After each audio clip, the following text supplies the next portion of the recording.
Halo guys, kembali lagi di Nina di Film. Kali ini kita akan melanjutkan alur cerita komik yang berjudul One Day in Seoul. Melanjutkan di episode 11-12 kemarin, kali ini kita akan lanjutkan di episode 13 dan 14 ya. Saat memikirkan nyeri di tangannya, ada seseorang yang memanggil Yenwoo dari belakang.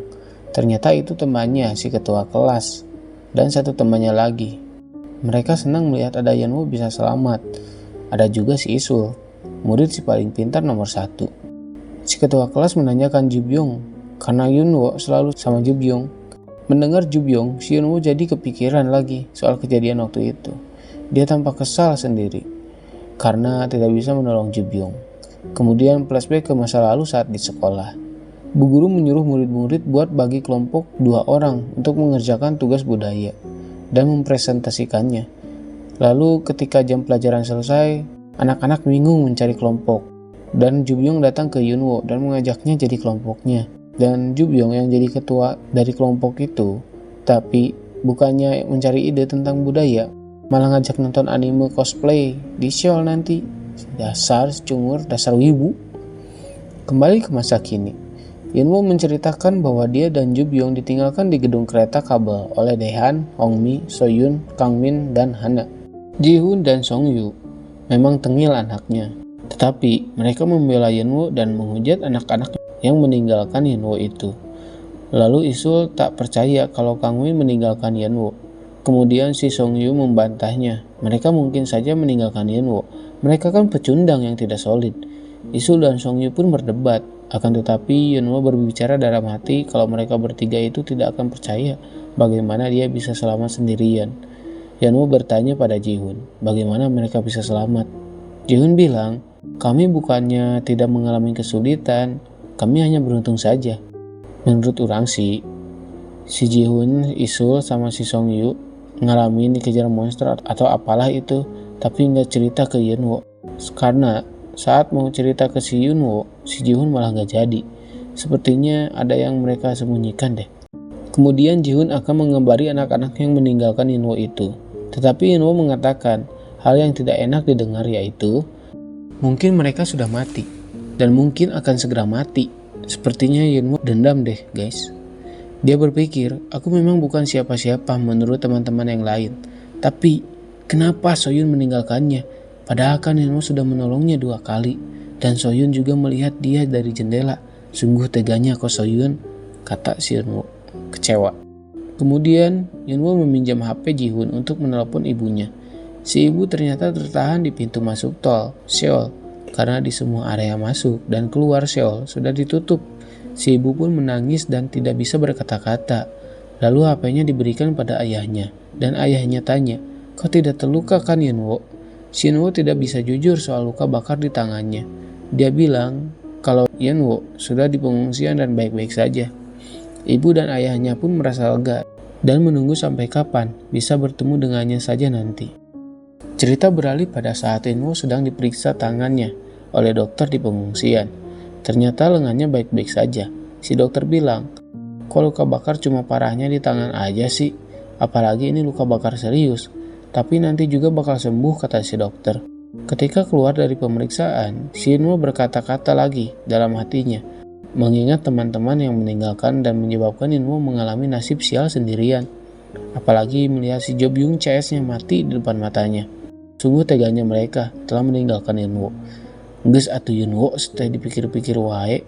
Keun we da aya si Jihoon, Songyu jeung si Isul ayeuna mah. Kita beralih sebentar ke barudak Daehan. Di sana, Kangmin dan Miji sedang mengobrol jalur aman untuk ke stasiun Seoul. Lalu Soyun melamun melihat layar HP-nya yang mati.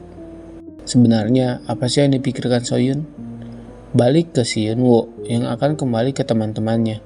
Di sana, tepatnya posisi di bawah, si Isul memperhatikan Yenwoo dengan sangat tajam. Kenaon ai mana Isul? Lanjut episode 14. Episode ini dimulai dengan keluarga di sebuah apartemen mewah yang seluruh jendelanya sudah terdapat sel virus. Mereka bertiga saling pelukan dan menenangkan sesama.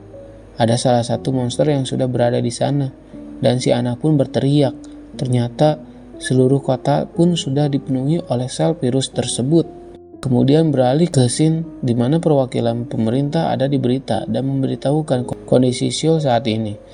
Jadi, Seoul sekarang berada dalam kondisi paling berbahaya sejak berdirinya negara Korea Selatan.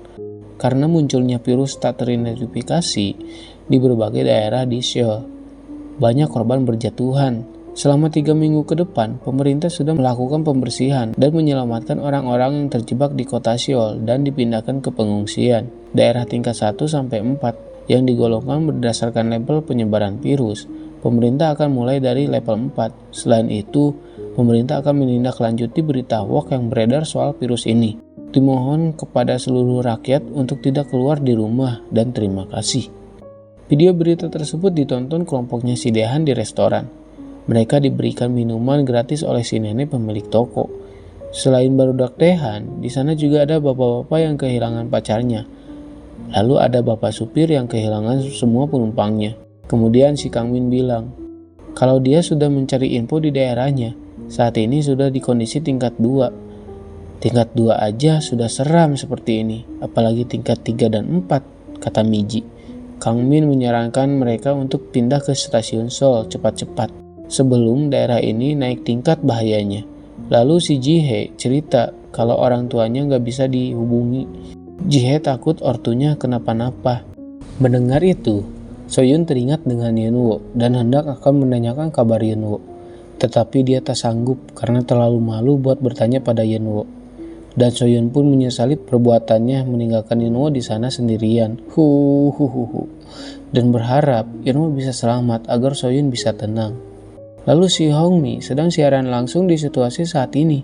Dia pun menanyakan kabar teman-temannya dan menampilkannya di siaran itu. Dan merekam si nenek pemilik toko juga. Mendengar ocehan itu, si bapak yang kehilangan pacarnya pun terlihat risih dengan bacotan si Hong-mi dan menyuruhnya buat berhenti. Tapi Hong-mi tak mendengarkannya. Si bapak kesal dan berjalan ke arahnya, lalu memarahinya langsung. Saat itu juga, Daehan sepertinya suka pada Hong-mi. Melerai mereka dan melotot ke si bapak agar tidak mengganggu Hong-mi. Si bapak hanya akan menyuruh Hong-mi buat matikan siaran itu. Daehan pun mengambil HP Hong-mi dan mematikan siaran itu. Melihat si Daehan tidak sopan padanya, si bapak melotot ke Daehan dan memarahinya. Lalu si bapak ditampar oleh si ibu karena memarahi anak-anak. Dia pun kembali duduk di tempatnya. Hong-mi menangis karena niat dia hanya mau menyemangati mereka semua. Dan jika terjadi apa-apa, kan mereka ada bekas videonya buat kenang-kenangan. Tapi dah lain waktuna atuh Hong-mi aimane. Hong-mi pun ditenangkan oleh Hana dan Ji-hye. Lalu Daehan mengintip keluar dan melihat ada suara serk-serkan. Dan dia pun refleks langsung sembunyi. Ternyata itu hanyalah seekor kucing gemoy guys. Dan kucing itu diberi makan oleh si ibu. Si ibu bilang, biasanya kucing ini berdua, kemana yang satunya lagi ya?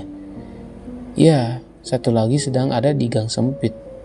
Yang sedang melihat seekor merpati yang terjebak di gorong-gorong. Si kucing pun menghampiri merpati itu. Si merpati tampak terjebak dan ditarik ke dalam oleh si sel virus.